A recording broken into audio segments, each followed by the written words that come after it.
Hey friends, Dean here. Before we get you on to your episode, I want to take a moment to invite you to our next virtual online trivia night. Wednesday, May 13th at 8 p.m. Join us either on our Facebook group or on our YouTube page for 3 rounds of fun trivia, music questions, movie questions, general knowledge questions. It'll be a fun time and a chance to win some prizes and have just a good relaxing night of some trivia at home. You don't even have to go out for it. So don't forget, Wednesday, March 13th at 8 p.m. Join us on our Facebook group or YouTube for 3 rounds of fun virtual online trivia. We'll see you there. In this episode, Eric and I are picking our top 5 films from the year when gas was $1.23 per gallon.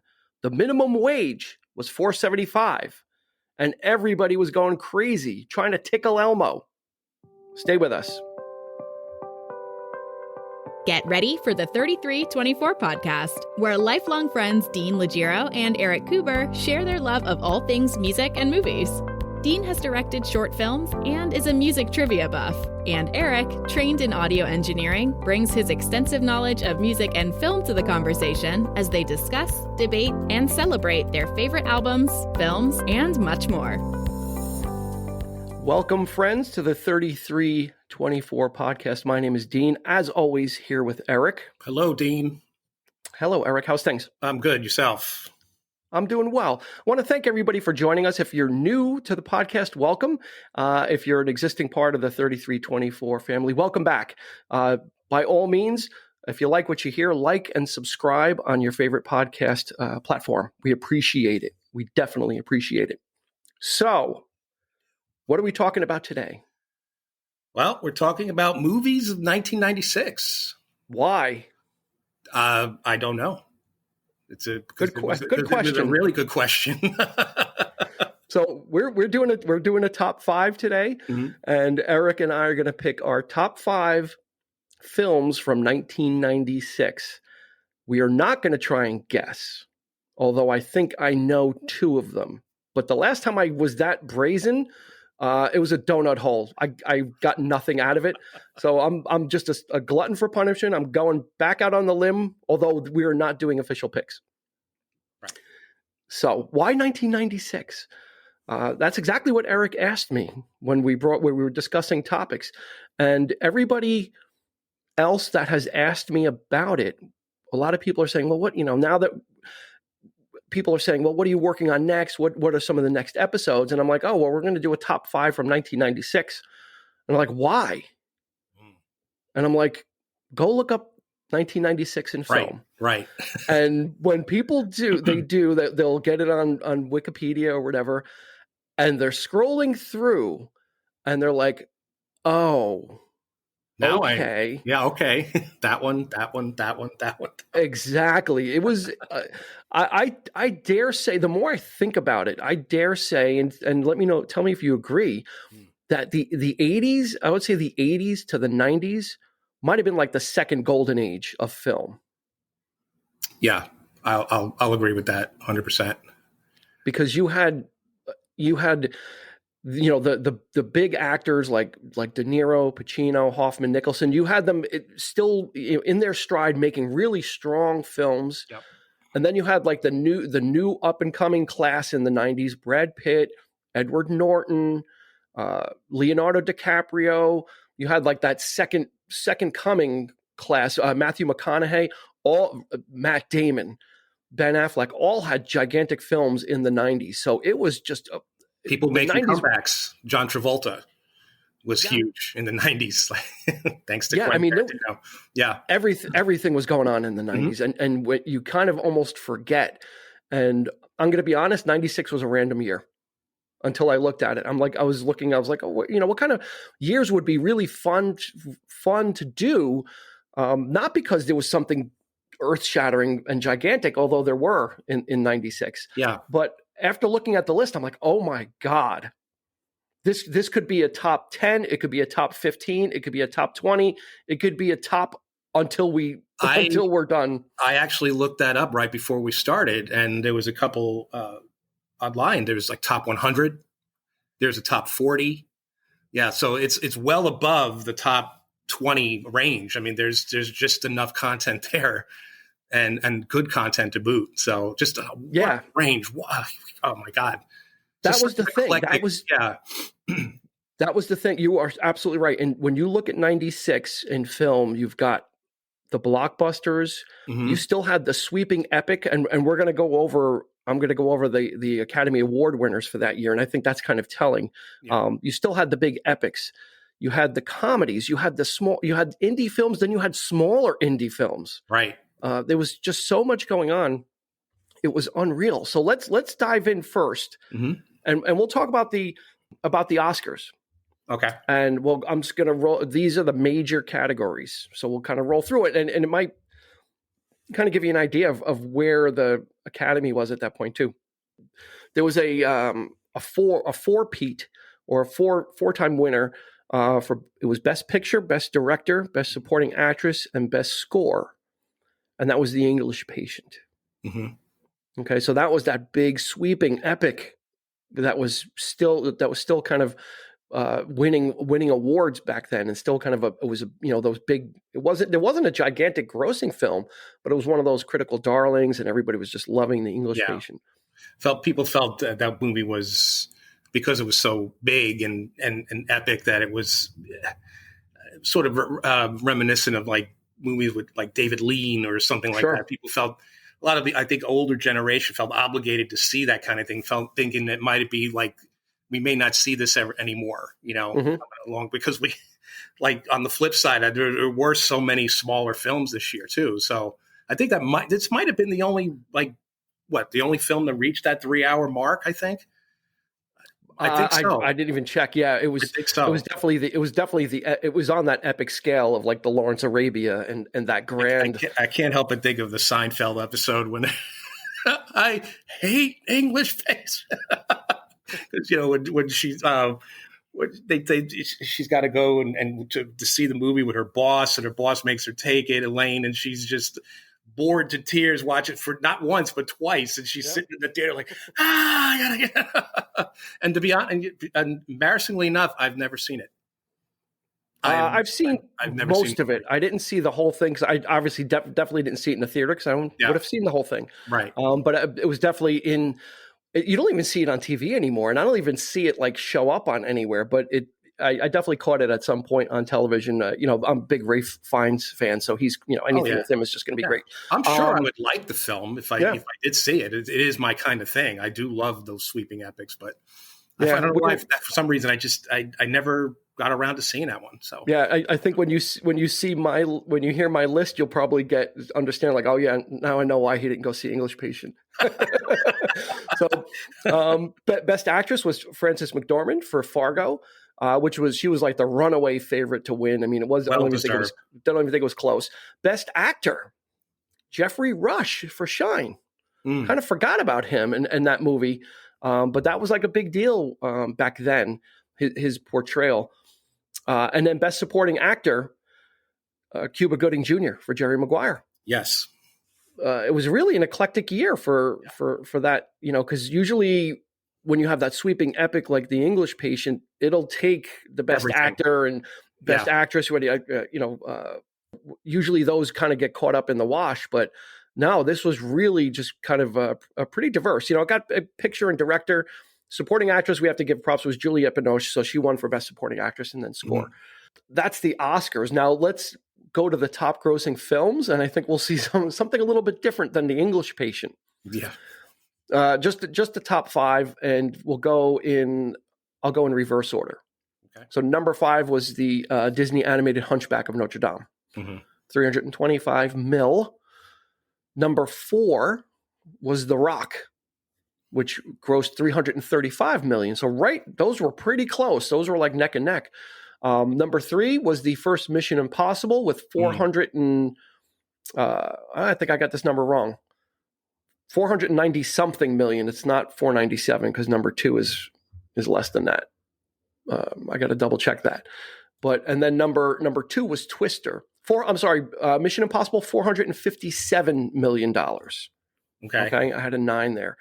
Twister, number 2, was $494 million.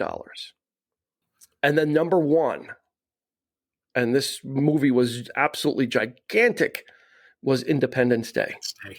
817 million. Yeah, that's a beast. It was that blockbuster tentpole movie that no one, if you look, Twister couldn't even touch it. I mean, and I'm like, Twister was number 2. I was like, yeah, right. I really was like, yeah, okay. But you see the spread, and you see the gap between Twister and Independence Day. Everybody saw Independence Day. It was an amazing film. It was Roland Emmerich was just hitting his stride because he did this, he did Stargate. So he was just doing all those kind of sci-fi movies and kind of working his way up. And Independence Day was just absolutely like, it delivered on all levels. Insane. Yeah. You had Will Smith, so it was very accessible. You had the whole sci-fi thing.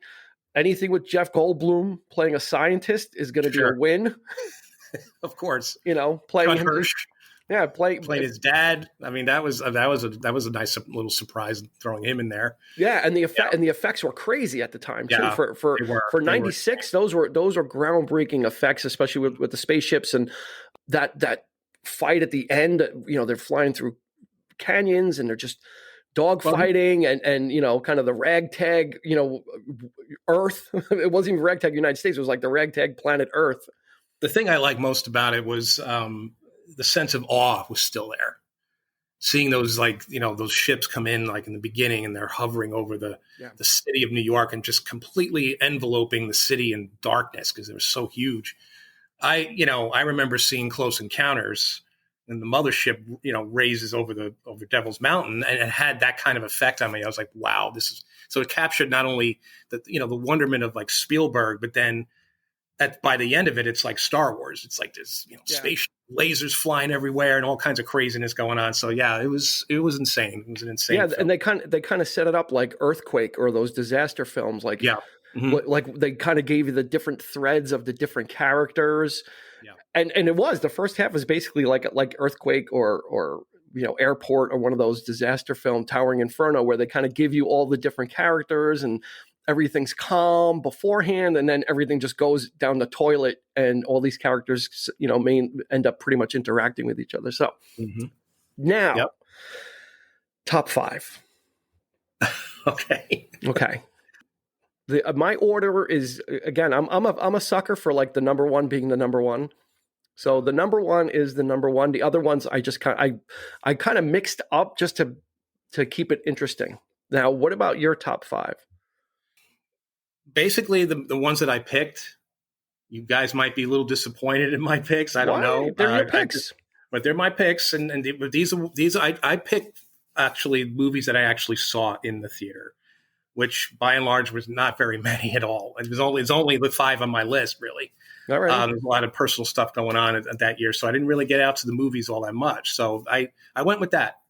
But they're all solid films that I really enjoyed. 2 of them I actually went back and saw again twice. So, Alrighty. So without further ado, the top 5 films from 1996. And we'll start with number 5. Go for it. Okay. So my number 5 is From Dusk Till Dawn. I actually have this as a guilty pleasure. There were a number of really depraved movies this year. I mean, you talk about dark stuff, but this one, everybody was riding high on on Tarantino and on Robert Rodriguez. You and I were huge fans of Desperado. So I almost felt obligated to see this film because it was like their Raiders of the Lost Ark moment. It was Tarantino and Rodriguez working together on this film. You see it and it's just ridiculously violent, and it's just so, I don't think there's anything moral about this film whatsoever. It's just so depraved, and by the end of it, you're just this was Grindhouse before they did Grindhouse, the actual project that they worked on together. I felt like they already did it with this film because it was just so crazy, so over the top. It's like 2 different movies. It's a heist movie. It's a kid. These George Clooney makes his feature film debut in this movie. Kidnaps this family in a Winnebago, and he's taking them all, all over the country, and then they reach Mexico, and then it turns into a horror film because they go into a bar and it's full of vampires, and they all turn into, and then it's just a bloodbath. And it's just so wild and so crazy. And every time that it's on, I feel myself compelled to watch it. It's on streaming. If it's on Netflix, or if I rented it, whatever. I've seen it so many times. But they must have done something right, because it spawned three or four sequels.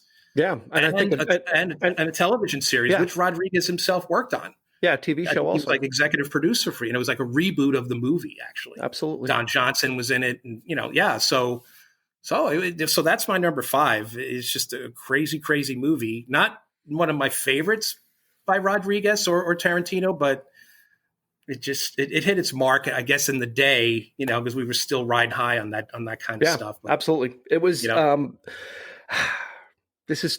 having deja vu. This is starting off like our top 5 bass players show, because I had that on my list for a long time. It was one of the first movies I wrote down, because I'm like, oh my God, I have to. But then I ended up bumping it and actually had it as number 6 because it's an amazing film. You're right. It was Clooney before he kind of had a strange career, because he kind of started in films strong, and then as soon as he did Batman, that kind of took a little bit of the shine off, and he had to work hard to kind of get it back. But this was like Clooney, Tarantino. You had Harvey Keitel, so he was still helping out Tarantino and doing favors for him, because he had done Pulp Fiction, he had done Reservoir Dogs. So I'm like, oh, okay, they got the gang's all here. And then Rodriguez brought Selma Hayek with him, and he brought Cheech Marin with him from his gang and his group. Danny Trejo.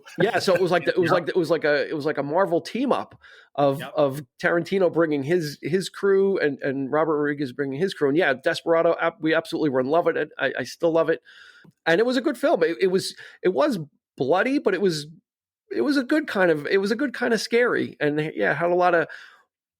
It's a great story, and it was just a great fun film, and that came out in January. That started off 96. Started off the year. That's crazy. Yeah, absolutely. Because when I'm going in the list, I'm like that was one of the first movies I saw when I'm going through what came out. And I'm like, okay, there's one.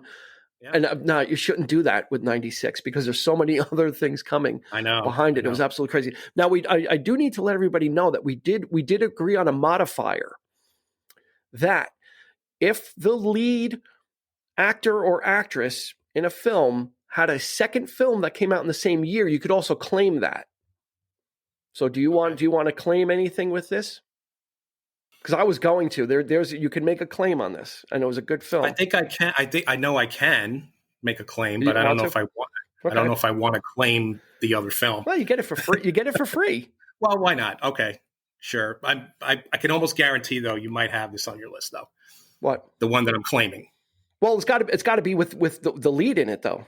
It's got to be the lead person from Dusk Till Dawn. Has to be in. Okay, got it. Go for it. Not from Dusk Till Dawn. One of my other picks.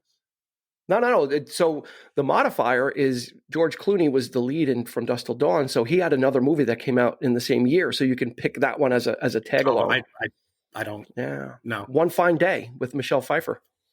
Okay. Yeah, that came out later in the year. I liked that film, actually. That was kind of like rom-com action. Okay. Yeah, so Clooney was kind of doing both there. He was doing the gory stuff. Then later in the year, he had like the romantic comedy, which came out. So, so that's how the modifier works. If it's a lead actor or actress and they had another film the same year, you can grab it. And I have one that I'm going to do. Anyway, my number 5 is a very small film. It came out later in the year.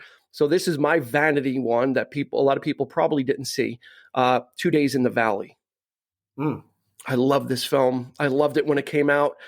It was kind of riding the Pulp Fiction wave of kind of the weird storytelling and kind of like a grittier type of storytelling. 2 Days in the Valley has an amazing ensemble cast led by my favorite, everybody's favorite scumbag, James Spader. And he's in villain mode, so you're not going to get a better Spader performance in the 90s than this one. You got Danny Aiello, Paul Mazursky, who's a film director, but he was in this.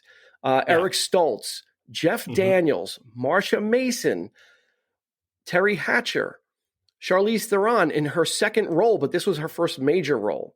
Her first role was like uncredited, Children of the Corn or something. So this was her first film. Glenn Headley was in this too. So you had an ensemble cast, like bar none, that was absolutely amazing. And it's one of those, everybody's got a different story. There's a murder, and all the threads end up intertwining at the end. Spader and Aiello are hitmen, so they're tasked with killing somebody. Eric Stoltz and Jeff Daniels are detectives, so they end up involved in that. It was just so smartly written. And the guy that did it, this was like his only major thing. Before this, he did a lot of TV movies. He actually he directed some after school specials. So, so go figure. If you look at his Wikipedia, he kind of came and went, but this movie was just of its time. It came out at the perfect time when those kind of movies were still getting released to theaters too. A lot of that stuff now goes to, direct to video, and you don't know what to watch. But 2 Days in the Valley is absolutely my number 5. No, cool. It's a good film. I agree. It's definitely one of those. There were so many though. There were so many of those types of films, not necessarily this year, but when Pulp Fiction came out, all these, like, you got movies like Get Shorty and all these like Elmore Leonard type stuff happening, and these heist movies and these crime sort of almost black comedies in a sense too, because there's a lot of humor in some of this stuff too. Yeah, so they were definitely trying to cash in on that, and it was directed by John Herzfeld. So John Herzfeld didn't do much, but he really, I think he wrote this too. So pretty amazing that this guy wrote and directed it, and then kind of just disappeared. Didn't really do a lot afterwards. But 2 Days in the Valley is my number 5, deservedly so. Okay. All right. So my number 4. So you listeners out there, I got to get this out there. So, in case you don't, some people obviously who know me know this, but you will find out probably, hopefully in the near future, that I am a huge Star Trek fan. So my number 4 that year was Star Trek First Contact. I had to put it on my list because I actually did see it twice in the theater because I'm such a fan. And it was amazing. I was blown away by, we weren't so like enamored with the first Next Generation film, Generations. It didn't do that well. It was kind of felt like an episode, it, kind of flopped. This one, right out the gate, I love the opening shot. I love the look of the film. It's probably my favorite looking Star Trek film. And that's saying a lot given, the Abrams movies, that they were, had such a bigger budget.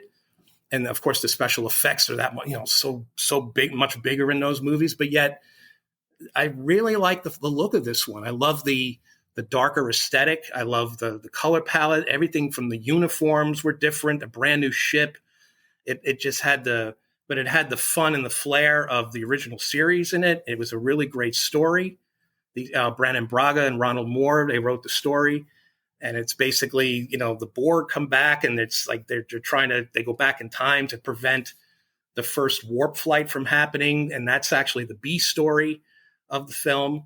Picard's on the ship dealing with the Borg. So it's a nice little satisfactory ending for his experience on the show. If you know Next Generation, that was one of the bigger story arcs of that series, where he gets assimilated by the Borg, and they bring him back. But here he's like, they're back, and he needs to exact his vengeance, so to speak. So it's almost like, it is sort of like a Wrath of Khan thing, but from his perspective now, and the captain is the Ahab character. So he is, he's got to stop them at all costs, and of course it leads to some heated stuff, some nice real conflict going on, and just a wonderful, wonderful film. The best, that most definitely. Probably, I go back and forth, but it may be my favorite Star Trek movie, even over Wrath of Khan. But yeah, Jonathan Frakes, who played William Riker on the series, he directed the film. They actually wanted to get, I think, they were looking at 2 A-list directors to do it, and they passed because they didn't want to do Star Trek 8. So they kind of like, we don't, we're not interested. So Jonathan Frakes stepped up, and I think he did an amazing job. You could tell he's really proud of it as well. He directed quite a few episodes of the series. He went on to do Deep Space Nine, all the Star Trek series after Next Generation, including the new ones, Discovery, Picard, and the Orville, which is Seth MacFarlane's spoof on Star Trek. And he directed episodes for that as well. So he's well versed in the Star Trek universe. But I actually love this film. Again, I had to go back and see it again. And it's just, it brought back a lot of things for me. I actually saw it alone twice because, I had gotten a chance to get out and see it. So, but I had a ball with it. Yeah. So that's my number 4.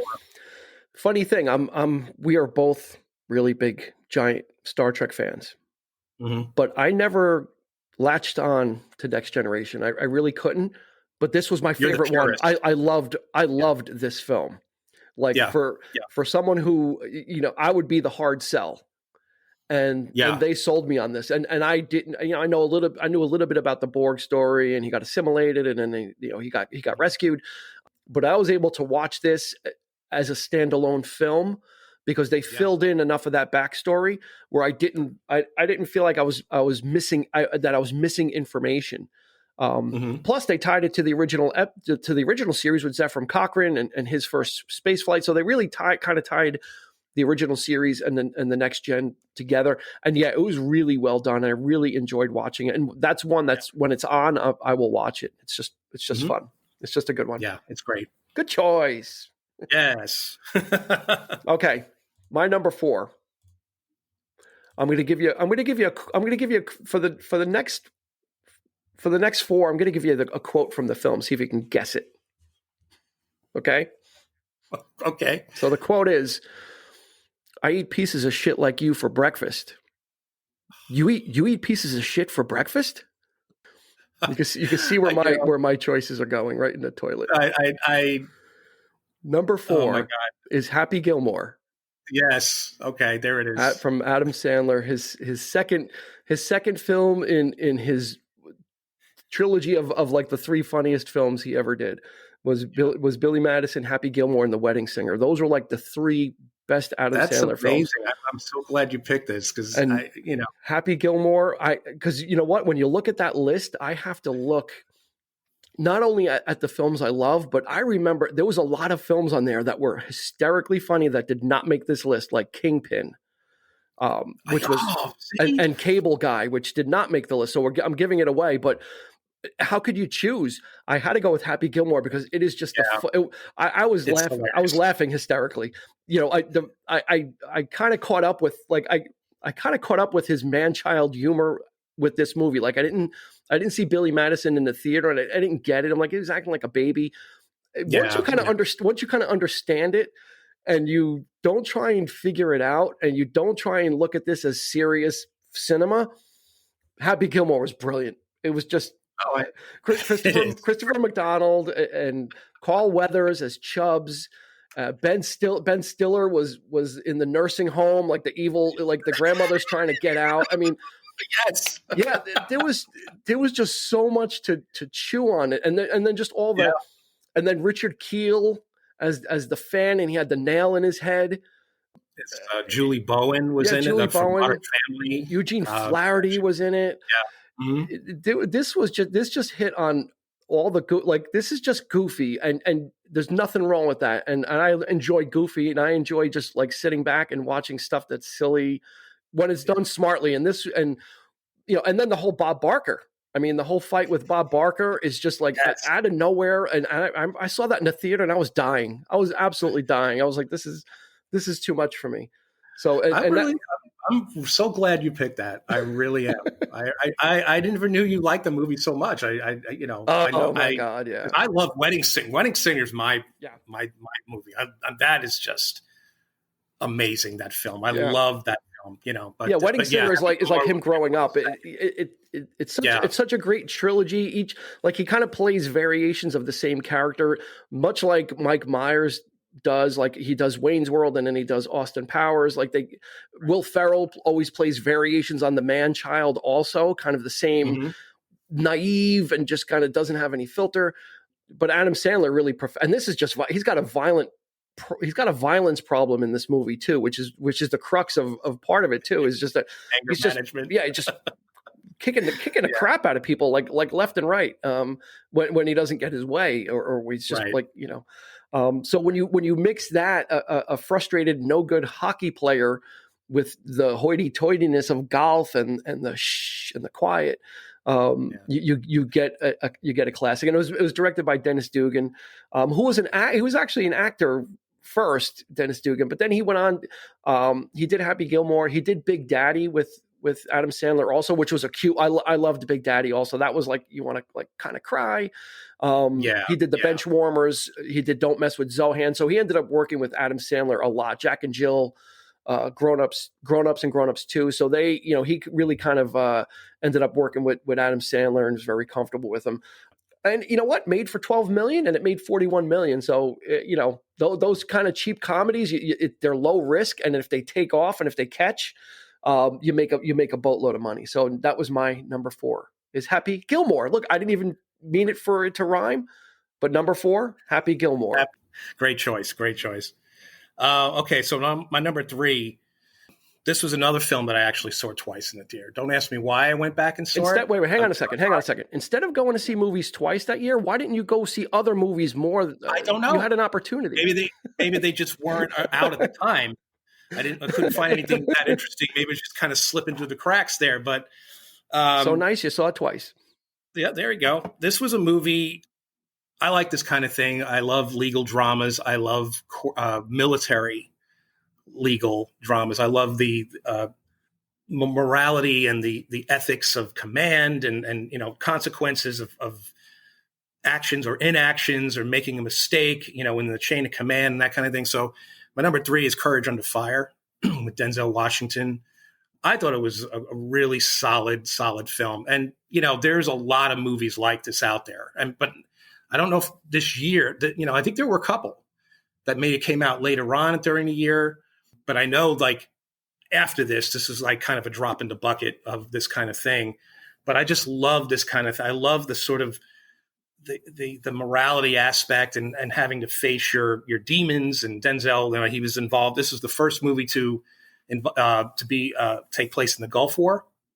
First war movie of its type in the Gulf War at the time. He was caught in a tank battle, and he actually destroyed a tank, which was friendly fire. It was his best friend actually that he killed. So of course he's feeling pretty horrible about that. Is the guilt, and he's wanting to go to see his parents and tell them the truth. But like the government are saying, he got exonerated from that, but he still feels terribly guilty about it. So in the meantime, he gets assigned to this other task, which is they're investigating this pilot who's getting a Medal of Honor. Turns out to be a woman played by Meg Ryan, who did an amazing job in this film. And of course, they do the Rashomon thing, the Kurosawa film. They touch upon an event that happens where you have several different accounts of the same event, and of course, each account is different. So we got to see a really amazing performance out of Meg Ryan doing that. Every time you see her in this film, she's giving a different point of view or a different emotion or whatever, whether she's a coward or she's angry or she's, so that was, so, of course through the investigation, he learns the truth and he wants to uncover that. But in the meantime, by doing this, it helps him inspire him to tell the truth about what happened to him. And it was it's really an emotional roller coaster of a movie. By the end of it, it is probably a little too emotional, maybe a little too sentimental, but I don't mind that, in this kind of situation, especially. It was well earned, well deserved. And it had an amazing supporting cast. Matt Damon in one of his earlier roles was in this. Lou Diamond Phillips, great character actor from the 80s. You know him from La Bamba. Scott Glenn played a reporter who was after, Denzel Washington in this film, like trying to find out, uncover the truth, ends up helping him. Directed by Edward Zwick. He did Glory. He did, he did Last Samurai. And the one with Brad Pitt, and I just can't remember it. Legends of the Fall? Legends of the Fall. There you go. Thank you. That's why I'm here. Yes, of course. But no, I really enjoy this kind of scenario in films. And they did it a lot in Star Trek too, which is probably why, growing up as a kid, they did a lot of this kind of storytelling in Star Trek, and that, so maybe that had something to do with it. But it was always fascinating to me about the military and the ethics of command and that kind of thing. So this was a great, solid film for that. And I went back and saw it again because I thought it was that good. Yeah. So there's number 3. I'm telling you, it's just, and if we have time, I mean, I'll run through some of the stuff that we didn't pick. We already hit on some comedies, and it was just too much to pick from. So we're doing our level bests. So yeah. my number 3, here comes the quote. Are you ready? Mm-hmm. You are so money. Swingers. Favreau. Yes. Of course. This is like Swingers was kind of was literally swinging in and out of my list. I would add it. I would take it off. This was swapping with From Dusk Till Dawn. Like From Dusk Till Dawn was on the list, and then Swingers was not. And you have some hard when you're doing a top 5 like this. There's some hard decisions that have to be made. Not everybody can be in the top 5. Right. But I said, you know what, Swingers has to be, because it captured, much like 2 Days in the Valley captured kind of riding the wave of the Pulp Fiction-y stuff. Swingers really was like epitomized an independent film, guerrilla filmmaking. If you read about this film, they were having people come to a party so they could film party scenes, but not tell these people they were filming. Okay. So they would just film when they, do stuff like that. Most of the budget actually didn't go to the actors. It went to securing the music, because the music was so important to the film that a lot of the budget was spent there. This was Favreau's passion project. He wrote it, and you saw Vince Vaughn came out of this, and it launched him into the stratosphere. Favreau kind of was on a slow roll. He didn't explode the way Vince Vaughn did. Vince Vaughn exploded and then started making those comedies like, Wedding Crashers and Dodgeball, and he kind of rode that wave. And Favreau they made a film right after this called Made, which was Favreau and Vince Vaughn, which was good in its own right. But then Favreau kind of launched in a different way, did acting, but then started fooling around with directing. And his biggest hit was Elf, which was gigantic, which then, set him up to go into the MCU. But Swingers just evokes a time of just kind of, I connect with it because it's about guys that they're not losers and they're not winners. They're just guys, and they have regular jobs, and they get together. They play video games, like the scene with Vince Vaughn. If you play video games and you play Sega Genesis or anything back in the day, you will identify with him cheating when the guy comes to deliver the food and they get up and Vince Vaughn keeps playing and just kind of is winning.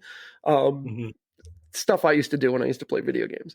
But so for me, it just kind of connected on all those different levels. And then they're going out in the bar scene, and they're not all Romeo. They're all standing around talking about, like, you're going to call your honey. How long do you wait to call your honey?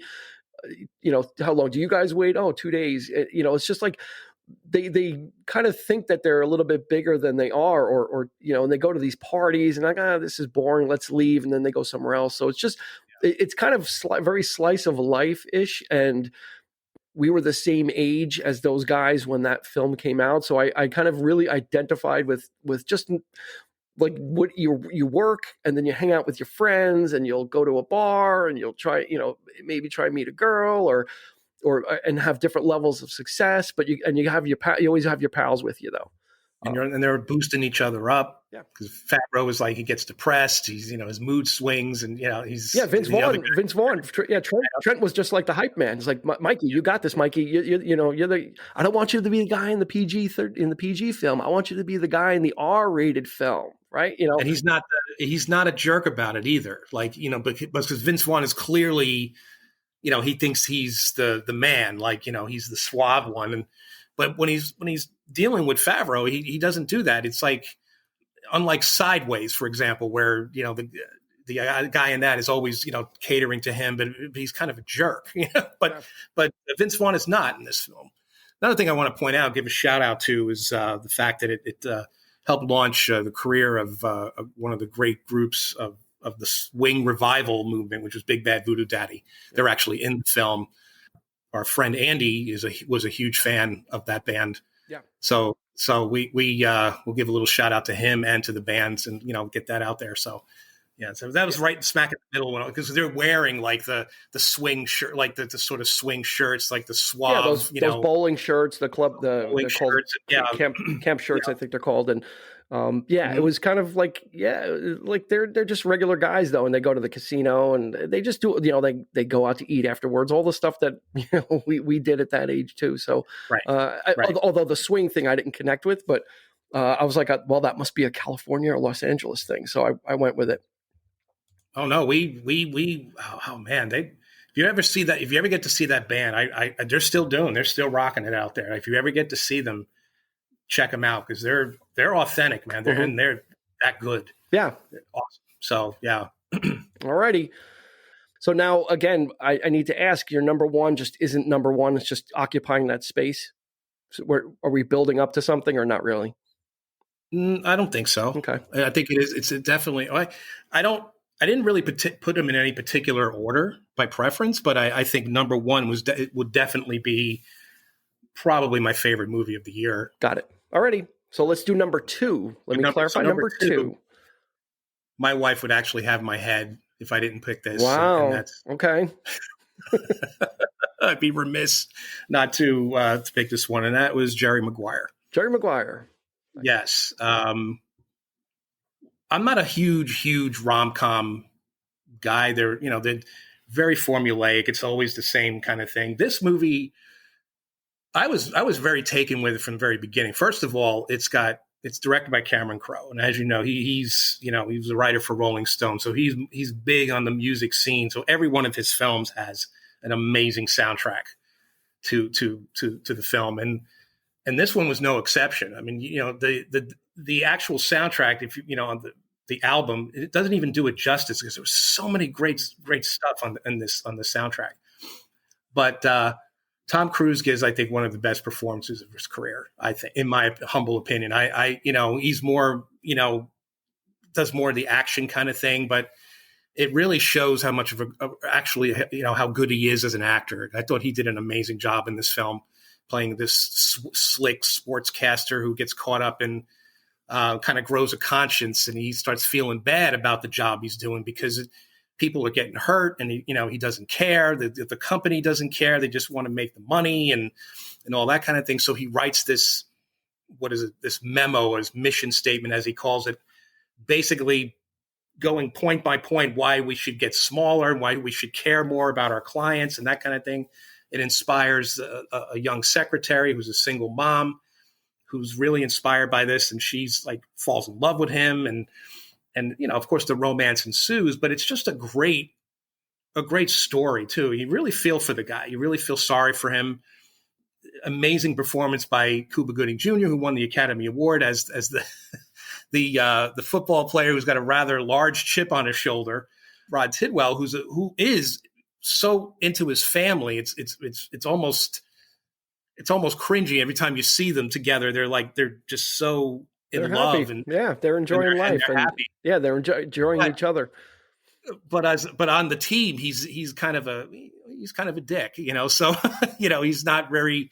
He's standoffish. He's always complaining, and he ends up being Jerry's only client, and they form a bond, and it's just and it's real. You feel it's genuine. It's a good one of those really good feeling kind of movies, and you just can't help but like it. I think a lot of guys really took to this film too, because you think it's a rom-com. I'm going, but because it's talking about sports and there's so many things going on in it, I think a lot of guys gravitated to it. I know I did. I enjoyed it. I could watch this movie independently. I don't have to sit there with my wife and watch this film on a date night or whatever.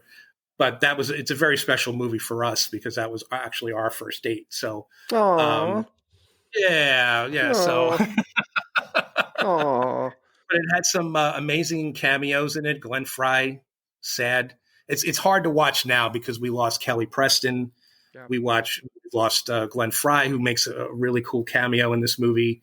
as the football coach, and those were like unexpected kind of deaths, and those were big losses. So this movie is not so much of an easy watch anymore because of that, unfortunately. But yeah, I love this film. I think it's one of his best. Yeah, I think it is almost famous. It's not just for women only. Absolutely not.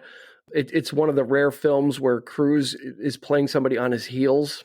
Usually every Cruise is usually for the most part, always in control, or kind of. Back then he was kind of still doing stuff like this, like The Firm. He was kind of on his heels also. He didn't know what was going on. But this one, he was just not the slick agent that he thought he was. The business kind of moved on without him, and he had to figure it out. And this movie spawned not one, not two, but three classic quotes. Right? It's you got "Show me the money," you had me at "Hello," and then "You complete me." That's right. So this really,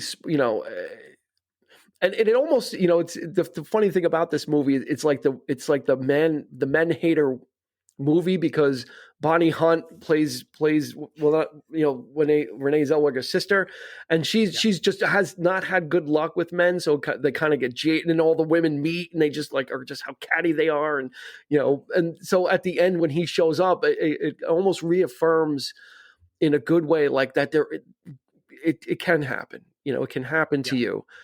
So it not only did it work on the level of seeing Tom Cruise's character go through what usually is a superficial type of relationship for him into caring about her son also very deeply, and that he wasn't used to feeling that he needed somebody. So it's it was so well written and so well done.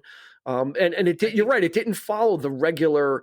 It did in a way, but not really. It took a lot to get there, because it was a lot of, okay, they're going to get together, they get married, and that was kind of a mistake. So now we're going on a different trajectory now. So now what, you kind of don't know what's going to happen.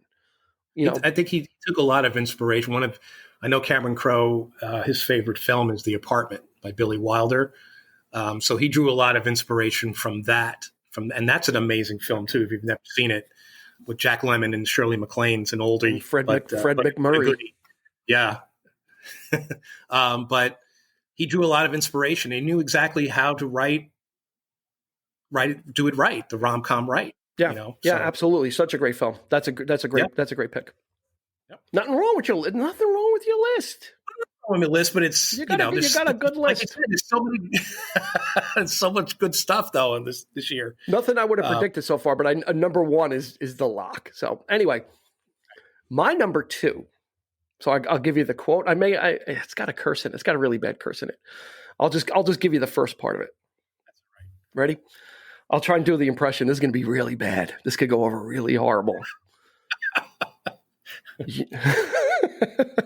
All right, I'm going to try an impression. Okay. Your voice never sounds the way you think it does inside your head when you're doing impressions. When you do an impression in your head, you think you sound like the person. When it comes out, it might be something different. Here goes.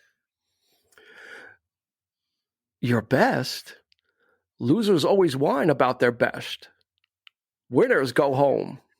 And the prom queen. Got it?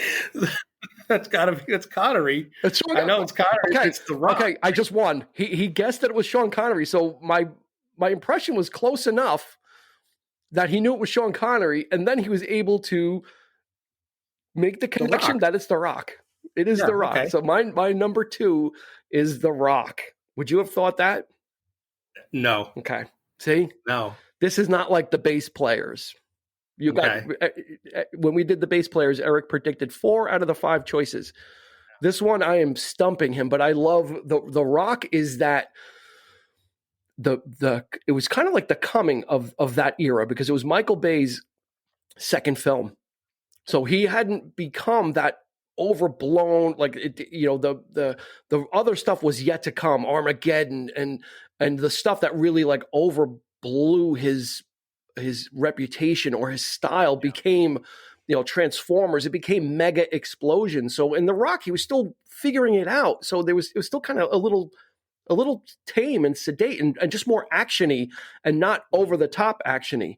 And you've got Nicolas Cage, who the year before won the Academy Award for Best Actor for playing an alcoholic and leaving Las Vegas.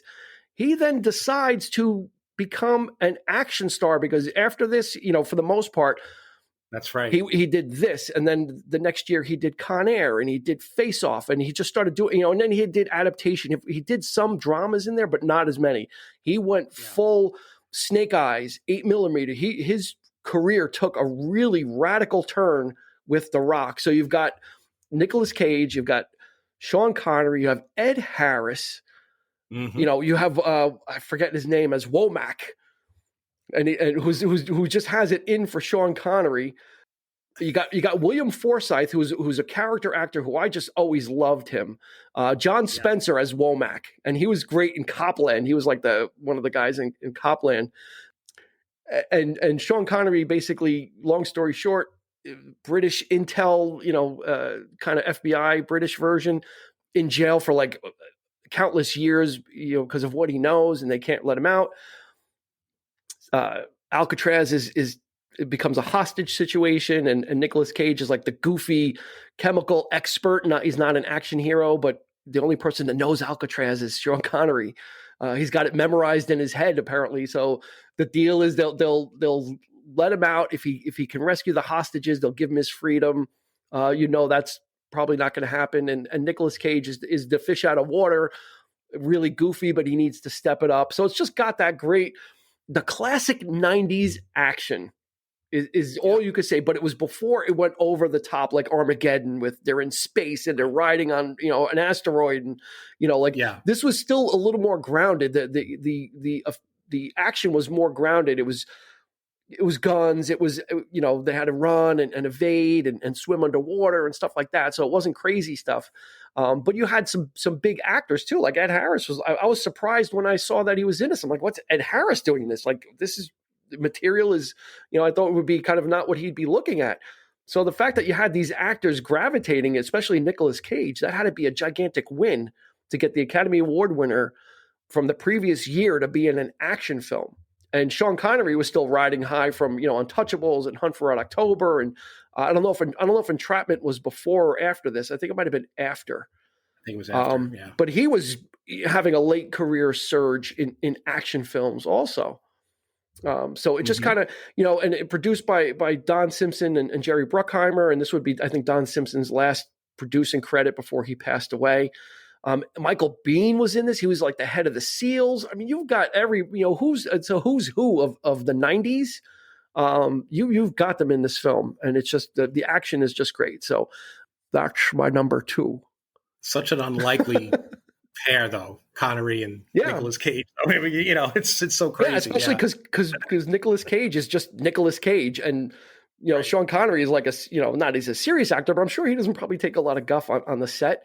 But Cage hadn't gone full, over the top yet. But this was on the way to him doing that.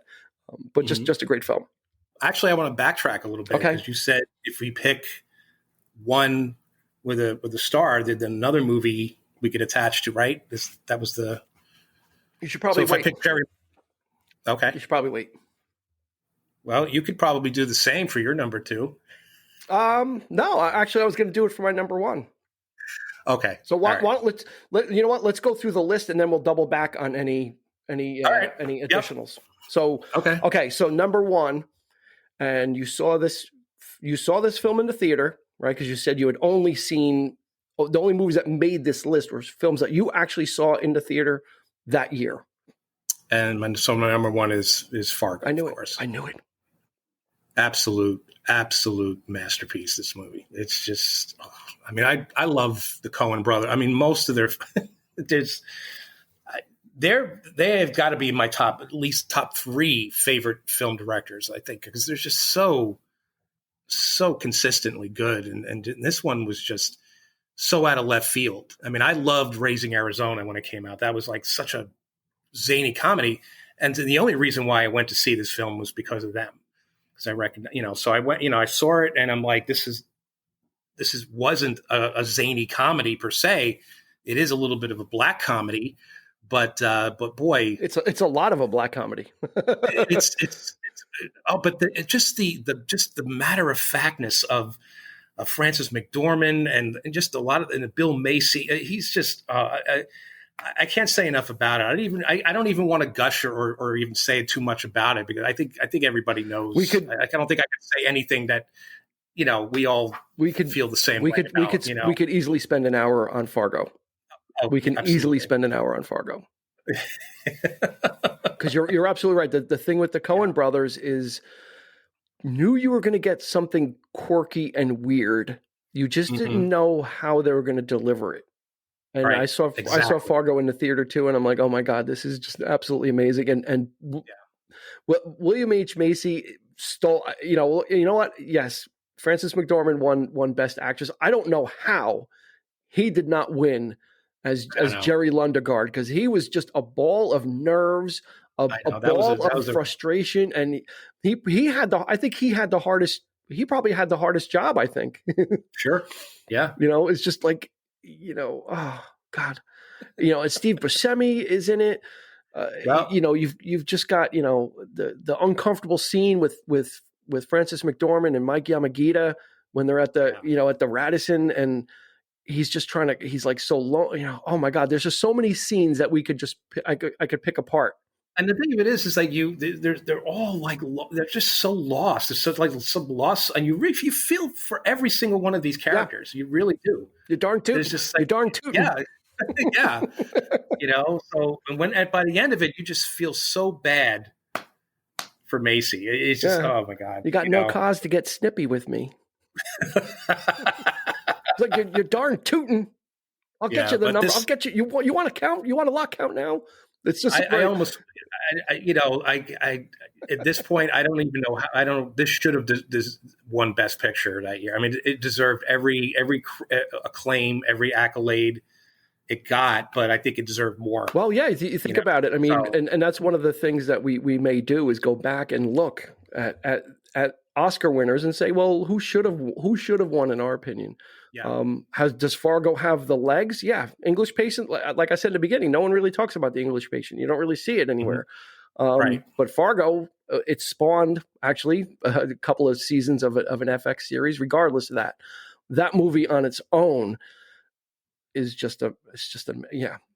And it was the reason it would have been my number one easily, but I left it off because I knew you were going to put it on.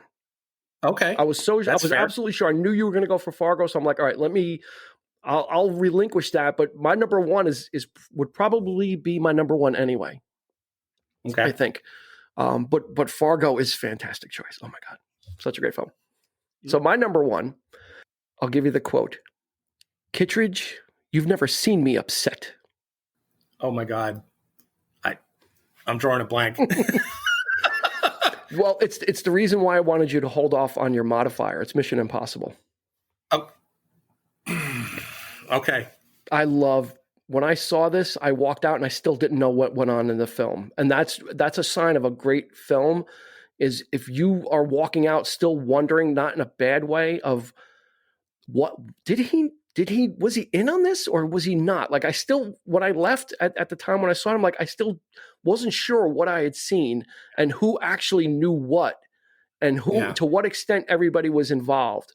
And the fact that it was done by Brian De Palma, and that was the thing when Tom Cruise announced he was going to, kind of make a series of these, he wanted a different director for each one. That was what his key was, is he wanted each one to have a different flavor. And you see that Mission Impossible 2 was directed by John Woo, and it had a totally different take on it.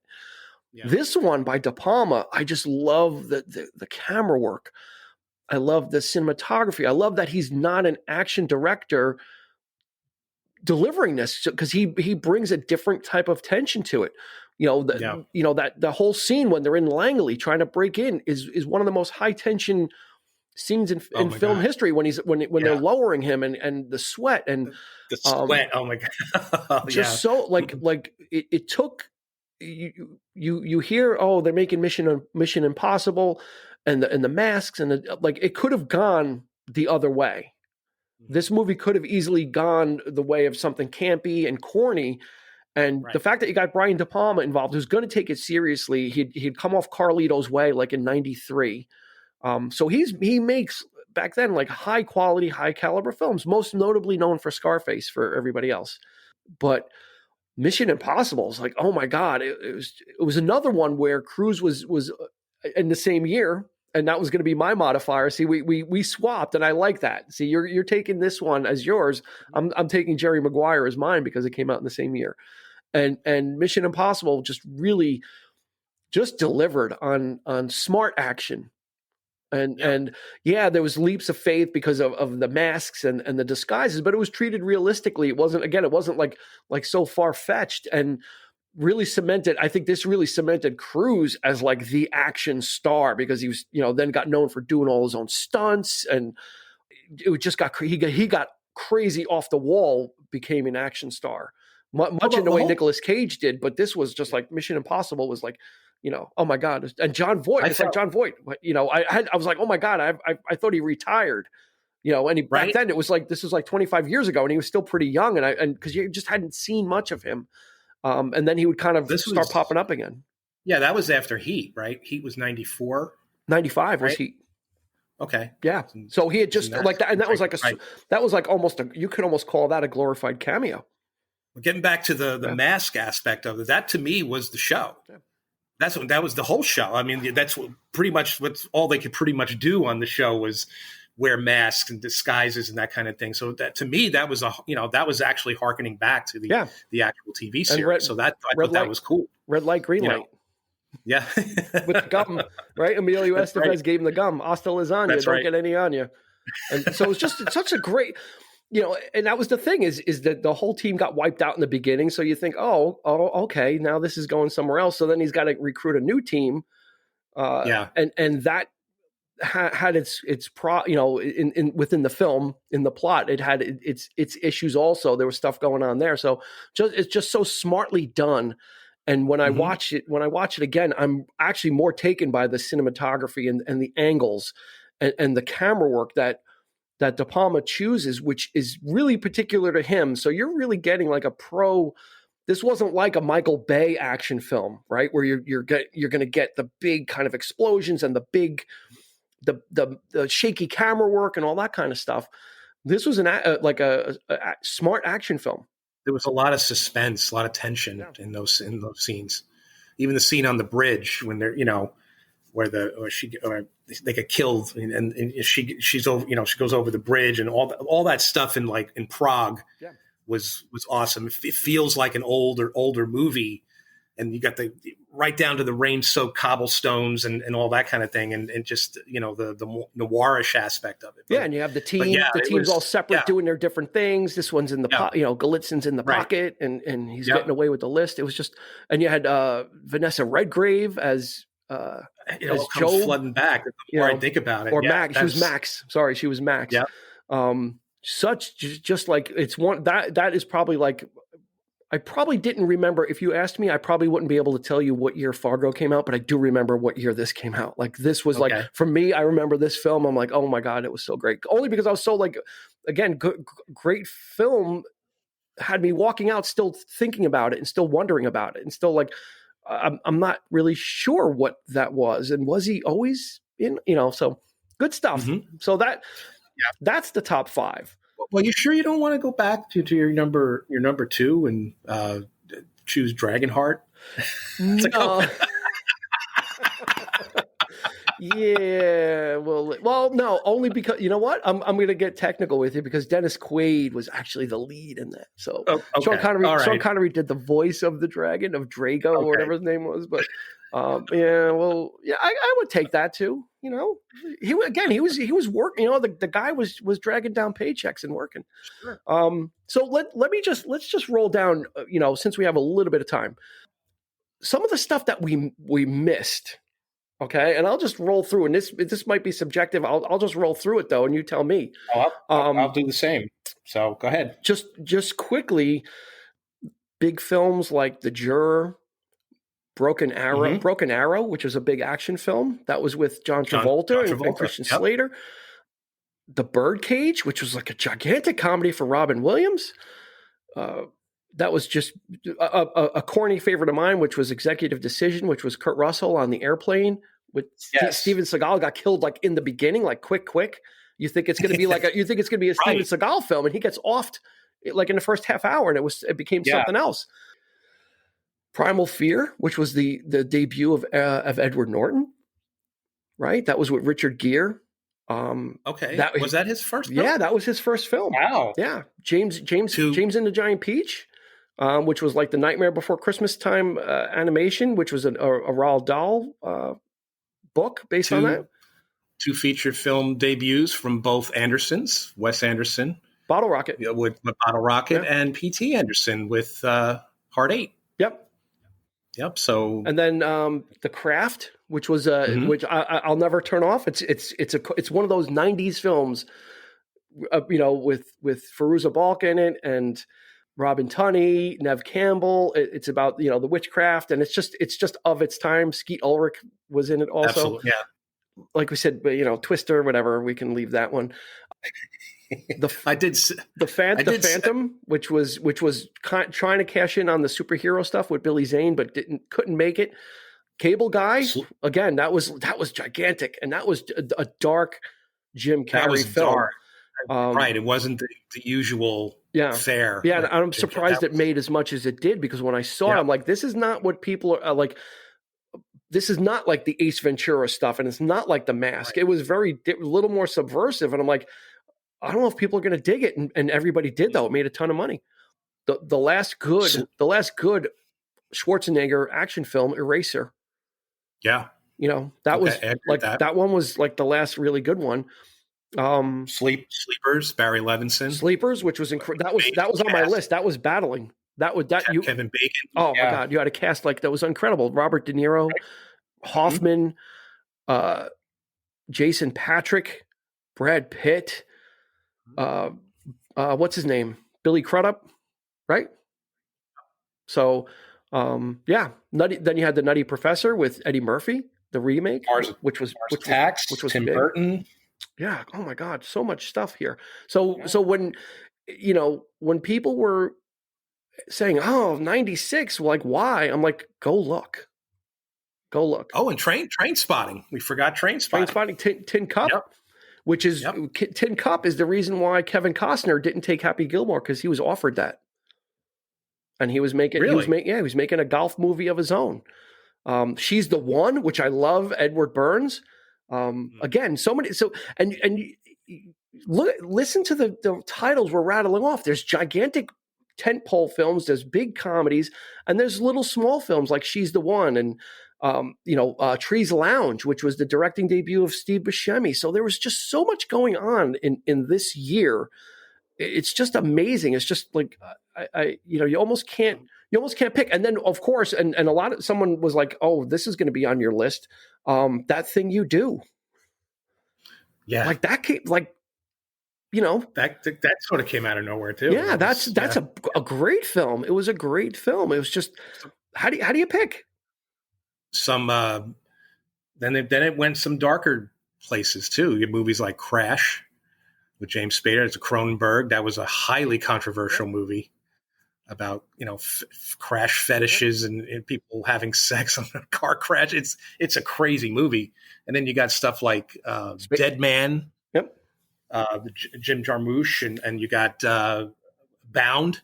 The Wachowskis is before The Matrix. Mm-hmm. Yeah, Regina Gershon and so much stuff, and then Scream, which started off like the Scream series and kind of reinvigorated like the kind of horror film, because then all that other stuff started coming on. And I Know What You Did Last Summer and Urban Legend and Final Destination. So there was a lot going on in the 90s. So and especially 96, and then People vs. Larry Flint, which was another great Edward Norton film. Which I love. So there's just too much to pick. And now and one of the reasons also, just quickly as we wrap up, Netflix was 2 years away from launching. And I think that's important. Netflix didn't start with the streaming right away, but there was on the horizon would be the death of like Blockbuster, right? This would signal the end of an era. it would signal the end of, movies, the window between when a movie was in the theaters and when it would come out, that would begin to shorten and shorten and shorten. As Netflix, it started off very meager. I when it first came out, I joined, I'd get one DVD, and when I watched it, I would put it in the mail, and then they'd send me the other one. But that heralded the coming of something else, because Netflix would then go into eventually way down the line, but they would get into streaming, and then other streaming services would kind of rise out of that too. And the way we consume movies became different.